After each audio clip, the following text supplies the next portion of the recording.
Масштабный капитальный ремонт в доме-интернат был просто необходим. Здесь сегодня живут и проходят реабилитацию почти 20 детей. Для того, чтобы ухаживать за ними, нужны были элементарные условия, которых на объекте просто не было. Капитальный ремонт дома-интерната уже завершен. Оценить качество проделанных работ и пообщаться с коллективом лично приехали глава Ингушетии Махмуд Али Калиматов и основатель благотворительного фонда «Сафмар» Микаил Гуцериев. На объекте проведен огромный фронт работы. Полностью отремонтировали корпус палатами, кабинеты для медицинских работников, пищеблок, складские помещения и прачечные. Также установили новую мебель и необходимое оборудование. Сейчас у детей есть современные кабинеты для развивающей терапии. Рабочие, не покладая рук, трудились, чтобы создать условия для занятий и проживания. Начали ремонт отсюда.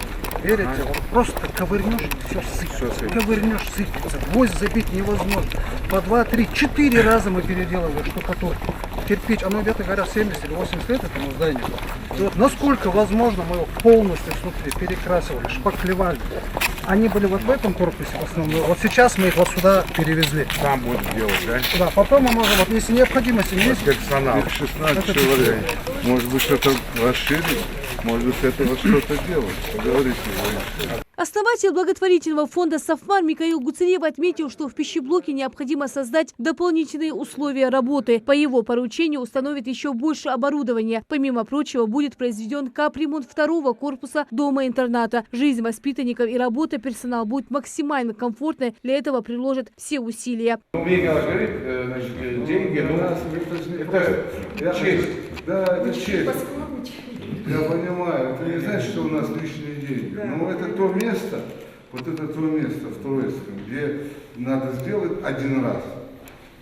Воду сделали, канализацию сделали, отопление здесь работает, значит, надо все остальное один раз сделать, кухню, все заменить, более лучшее оборудование, все и привести в порядок. И мы еще один раз, может, на Новый год с новогодними подарками детям и коллективу, все мы приедем, с подарками, с ручками. Большую работу провели по благоустройству двора-интерната и прилегающей к нему территории. Ее полностью заасфальтировали и уложили тротуарные дорожки. Кроме того, здесь проведен демонтаж брусчатки из старых бордюрных камней. Установлена ограда и ворота, а также новая водонапорная башня и скважина. Отныне проблем с водоснабжением здесь не будет. Условия были очень плохие.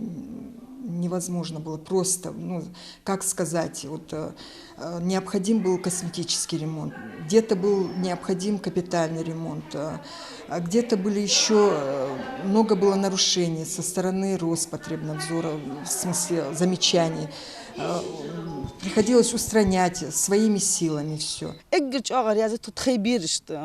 Полностью удобствуется, оснащены все санузлы, водоснабжение, теплая, холодная вода. Все рядом с детьми находится. Все сотрудники, все массу ахтуик.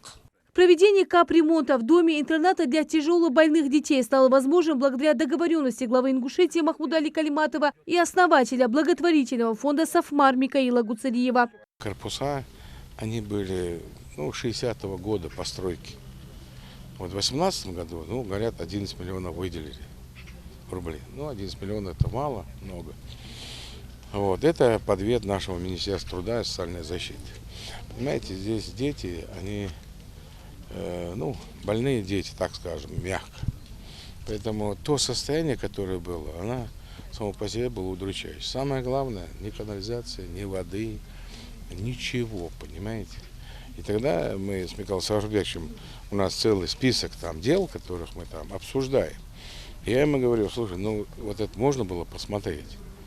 И вот он потом приехал сам сюда, и мы обсудили эти все вопросы. И вот вы видите, вот корпус великолепно сделан, качественно. И самое главное, там сама по себе водонапорная башня, это с Ростова прям привезли, ее оплатили, установили, 200 метров прочистили все скважины, и вода здесь есть. Вот что такое сделано. Кроме того, вы же видите, здесь прекрасные дороги, значит, при входе, и плитка, и все остальное. Сегодня надо сказать спасибо, это же благотворительность. А благотворительный фонд «Сафмар», он делает. Вот мы же были там, башни, сейчас поедем в Роза, скажем, понимаете, сахдакс, да, я асфальт. Сейчас воспитанники дома-интерната получат весь спектр необходимого ухода и терапии. Самое главное, что все условия для этого созданы. Рина Цичоева, Сулейман Костоев. Новости 24.